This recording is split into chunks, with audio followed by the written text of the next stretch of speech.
So this is our first session on biomechanics, and we'll focus on the ankle and the knee. Essentially, we're going to do the biomechanics starting distally and then work our way up proximally. So the first thing we'll kind of review is just what how the ground reaction force lines up with the stance periods of gait. And so we can see initial contact, loading response, which may be separated by foot flat, mid stance, heel off here, or feet adjacent, we'll talk about that in a minute, terminal stance, and then the transition to opposite foot contact, which starts to mark pre-swing, and then toe off. We can see here that the transition from loading response to mid-stance is associated with the peak, where the body's accelerating into the force plate, and so the ground reaction force is higher than the body weight. And then at the transition from mid-stance to terminal stance, the trunk is accelerating away from the force plate. So at F2, there's a minima where the person is lighter than body weight. And then the transition from terminal stance to pre-swing, the foot's pushing into the ground to transfer weight to the opposite leg. So then we have, again, the accelerations of the body are higher than body weight. And that gives us our three peaks. And so this graph can be helpful for just understanding how the moments get generated at each joint, where we can see the force vectors in the vertical and horizontal directions corresponding to F1, F2, and F3 of the ground reaction force is plotted here at different points of stance against the geometry of the limb or the joint angles. And so we can see hip, knee, and ankle here in each one, and so then we can see that, for example, at initial contact, there's 30 degrees of flexion, the knees relatively straight, and the ankles and neutral. And so you can kind of see here how at foot flat, the joint centers here, the ground reaction force is passing posterior to the knee joint center, and it's quite large, so there you would have an external flexion moment at foot flat that then is opposed by an internal extension moment. So you can kind of use this graphic to kind of think through some of the joint moments as we look at the graphs. So I would recommend that you refer back to this as often as you need to. Okay, so let's start by focusing on the ankle. And the first thing we'll do is define another set of kind of phasing or way to look at the ankle based on the kinematics. And essentially what this kind of breaks down is it describes ankle motion in terms of three rockers. And this is popular clinically. And you might see why as we go through the class or the study of gait. And essentially the first rocker is displayed here in these two pictures where the knee is straight, initial contact. So initial contact to foot flat. So this is essentially the same as loading response. And what's happening is the heels or the ankles rocking forward to the ground, and the tibia is kind of going with the foot. And so that's why there's not much motion. There's just a little bit of plantar flexion as the foot goes to the ground. And then there's also just a tiny bit of, the initiation of dorsiflexion before the rocker is over. Okay, and so that's the heel rocker, and that's controlled by the anterior tib.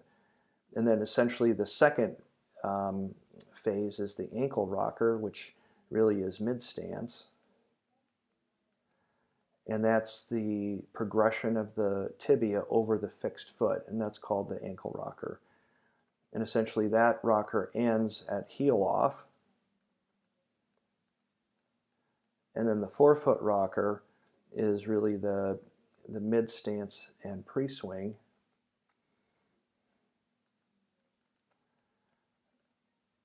Which is the forefoot, the heel and tibia rocking forward on the forefoot point.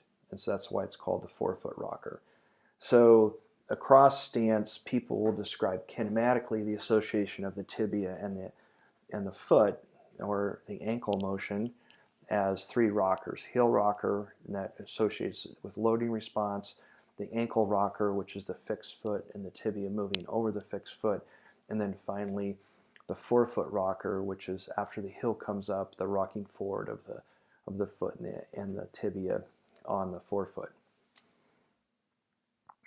So now we're going to discuss the ankle angles, the moments, and the EMG, where we'll take the angles are the motion that's occurring, the moments are the agonist muscles that are controlling that motion, and then the EMG is the co-contraction. And so we can kind of notice here, this first dip in the angles, we have some plantar flexion from initial contact to 10%, and this represents loading response. And so this is our heel rocker, so put HR there, and then shortly after the heel rocker we have dorsiflexion until the heel comes up. So the heel is going to come up somewhere in this zone, and so around 30%, so that's essentially mid-stance. And so this is associated with dorsiflexion, and this is the ankle rocker. And that's when the tibia is rocking forward on the fixed foot. So once the heel comes up, now we're into the forefoot rocker. And now the heel's going to come up, and then the foot's going to move into plantar flexion during pre-swing. So opposite foot contact's about 50%. So the forefoot rocker is occurring into terminal stance through pre-swing. And so this is after the heel comes up, we kind of see this kind of plateau in dorsiflexion, and then just as we're transitioning onto the opposite limb, on this ipsilateral side, we'll see this kind of rapid plantar flexion. Okay, so now we're kind of understanding the motion across a stance phase. Then to finish it off, basically, once it's plantar flexed during initial swing, so it's up to 73% of stance, this initial swing, it's important to get the foot dorsiflexed rapidly, because we know that as we kind of, if you look up here at the picture, the limb's going to have to be progressed for the subsequent heel strike. We have to clear the limb, so to give it enough clearance, we need to dorsiflex the foot as much as possible, so that as we hit that mid-swing phase, the foot is fairly dorsiflexed, so that we can clear the foot and not trip.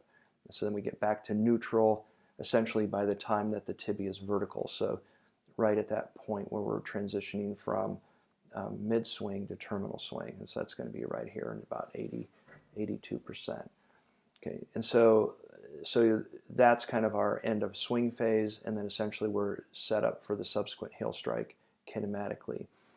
So now we can kind of break down the moments that are happening at the different rockers.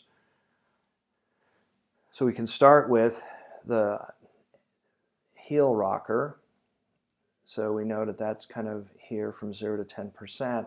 And so from 0 to 10%, we can see that dorsiflexion is positive again in terms of the moments, and plantar flexion is negative. We have an internal, so these are all internal torques or moments.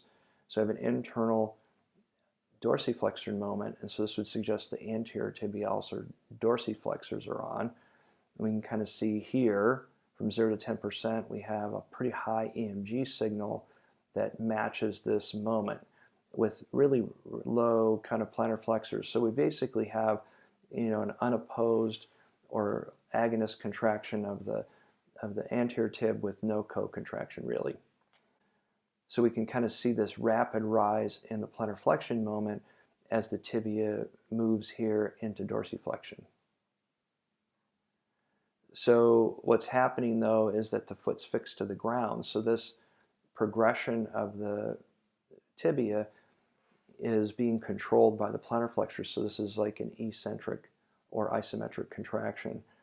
And so we can kind of look down here at the EMG, and so even though this suggests it's controlled by the plantar flexors, what we notice is that there's a period of co-contraction, at least for a bit here, because the anterior tib's continuing to contract, but the agonist here is the plantar flexors.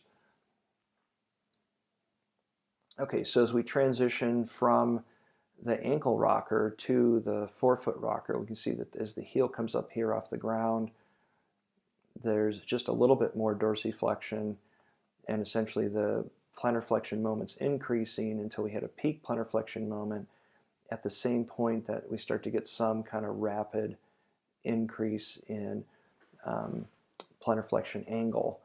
And so what's essentially going to happen here is it's unopposed, so now we have like another agonist contraction of the plantar flexors here that are really helping leverage or move the foot into plantar flexion.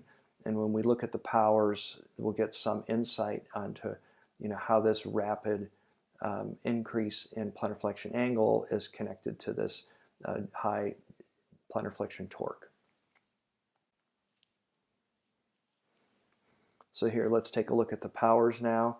So we've kind of been through this before, so we see the angles here, and then here's the moments, and then essentially to understand what's happening in terms of concentric and eccentric energy generation at the ankle, we can look at the powers. And just recall that the joint powers are the moment times the angular velocity. So this large peak here is essentially this graph times whatever angular velocity is occurring at each point in time. And then the area under this curve is the amount of energy in joules that's being generated by that muscle contraction.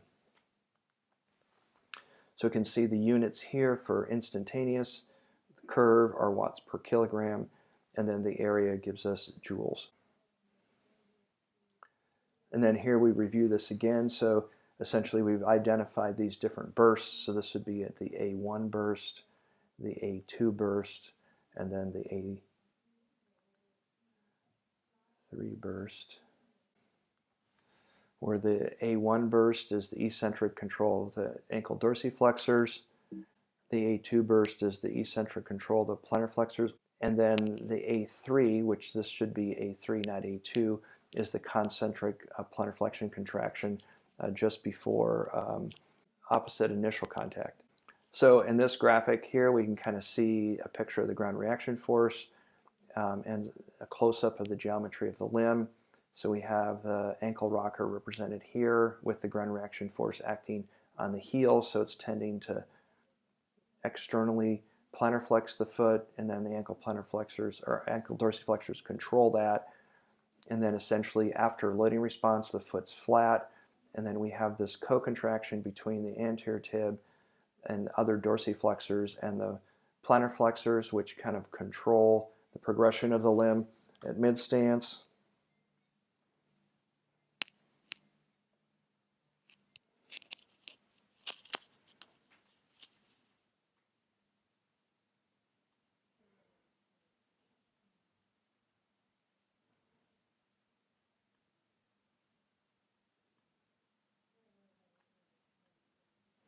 Okay, so here we're going to try to integrate all this information.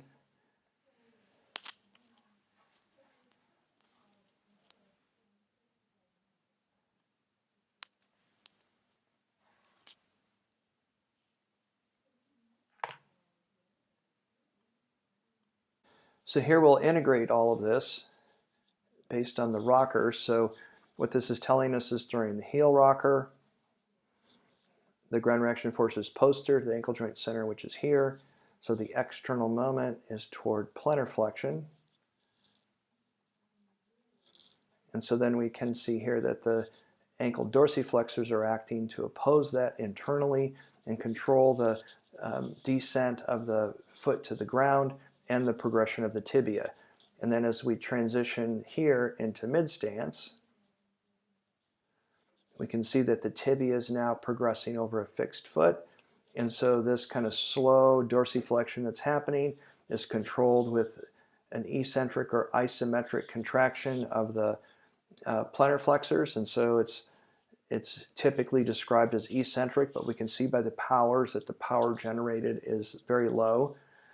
And then essentially that transitions near heel off to terminal stance, and at terminal stance we're into the forefoot rocker, And with that, then we can see that eventually that the plantar flexors generate a large amount of power, which helps shift the weight to the opposite limb and prepare the ipsilateral side for toe off for swing. So then we can apply this. So there's an example of pathologic gait. So here's our normal gait pattern here. And we'll just apply it to kinematics in the moments in this kind of early phase of the gait cycle, because we can kind of see here they're in double support. The left limb has just experienced initial contact. And so at this point, what we'd expect to see is a neutral foot and the heel only in contact. And instead what we're seeing is the tibia is back, so our posterior. And so if we look at the foot here, that's a plantar flexed foot position. So at initial contact, so that's our phase. So we're just starting the loading response phase, and that the tibia, that plantar flexion at the ankles, like holding the tibia posteriorly, and so it's limiting that forward progression. So that's an example of how we can use normal patterns to kind of understand what might not be working when we watch somebody walk with different kinds of pathology. Okay, here's another point of the gait cycle. And so essentially what we can start to identify first is where in the gait cycle is this person in. And so we have to kind of use the opposite limb as well as kind of what we understand about gait. And so we can kind of see the heels just coming up here on the ipsilateral side or the left side, and that the opposite limb has already swung in front of the ankle. So this is almost at the transition on the opposite side from mid-swing to terminal swing. So this is terminal stance phase, or just the past when you'd expect terminal stance to begin on the ipsilateral side. So we should be looking for a normal pattern. We should be looking in this range. So we expect about 10 degrees of dorsiflexion. Essentially the tibia is still even back a little bit or slightly close to neutral. So it's still we're not really achieving much forward progression. So in this particular case, we're thinking, reduced ankle dorsiflexion during terminal stance.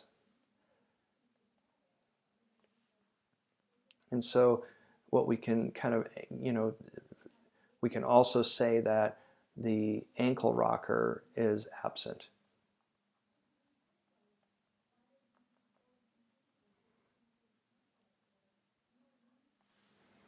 So then here's some typical things to look for that we'll cover during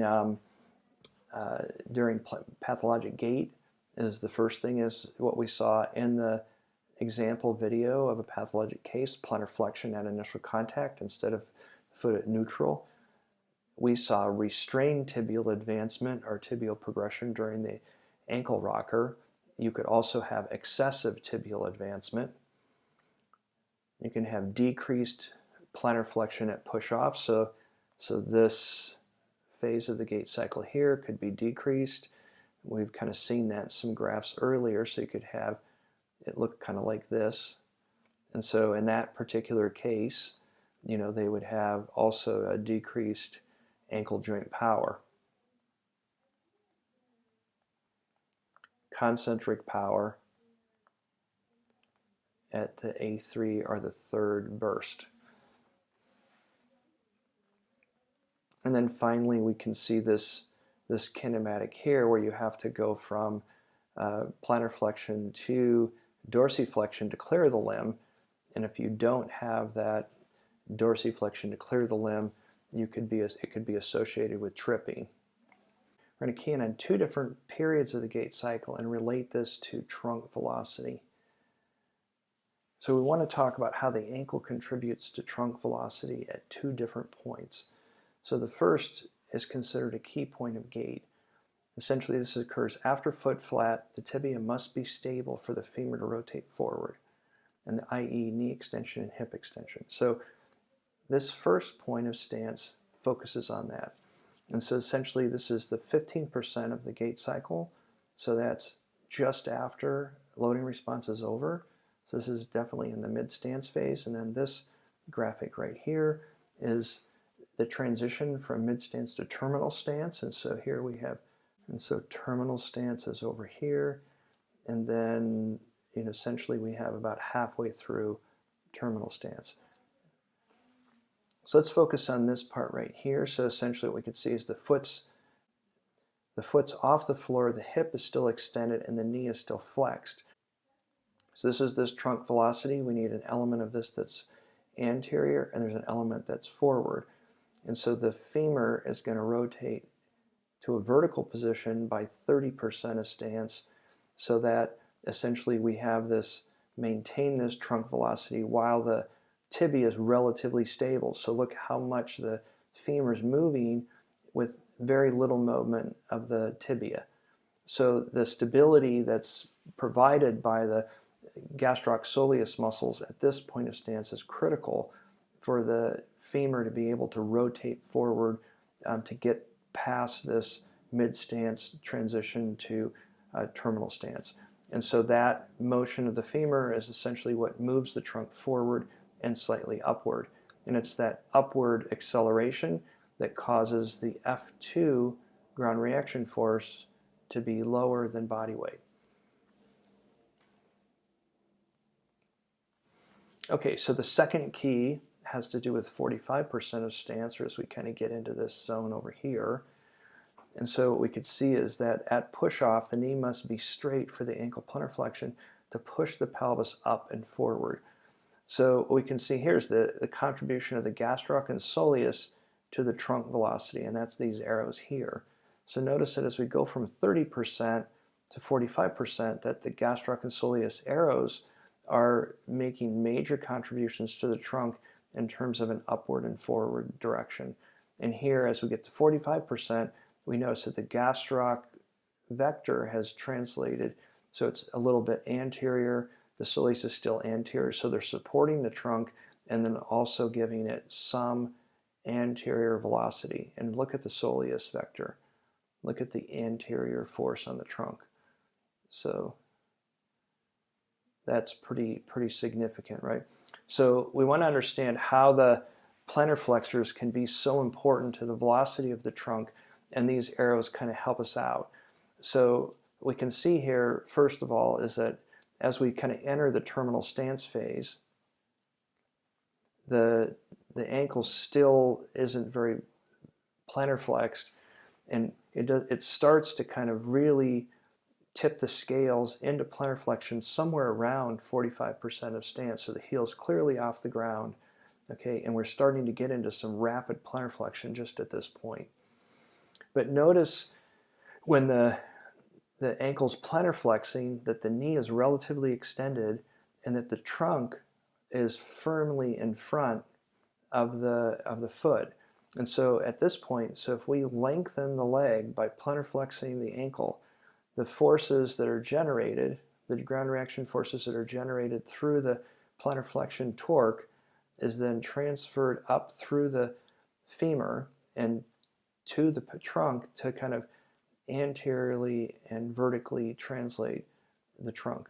And so the plantar flexors are effective in terms of moving the trunk only if the trunk is anterior to the foot and that the knee is relatively extended. And so the more extended the knee is, then the more effective the plantar flexors can be in transferring that energy to the trunk with very little contribution of energy at the knee joint. Okay, so just in review, the ankle plantar flexors are important for setting up forward progression at two key points of stance. The first one is in mid-stance, where the tibia stabilizes. The first one is in mid-stance, where the stability of the tibia is important to allow the femur to go from a posteriorly rotated to an anteriorly rotated position. So that's knee extension and hip extension. And then in terminal stance, with the trunk being anterior to the foot and the knee relatively extended, we get that plantar flexion to occur. That plantar flexion torque basically is transferred up to the trunk to move the trunk forward and up. Here's some important review points. One, To clear the limb, you need dorsiflexion during swing. Limb clearance is very small, about 1.5 centimeters. The importance of the plantar flexors during mid-stance to stabilize the tibia so the femur can rotate. 3, plantar flexion in terminal stance is important in terms of forward progression and has to occur, the timing of that has to occur after the trunk is anterior to the stance foot.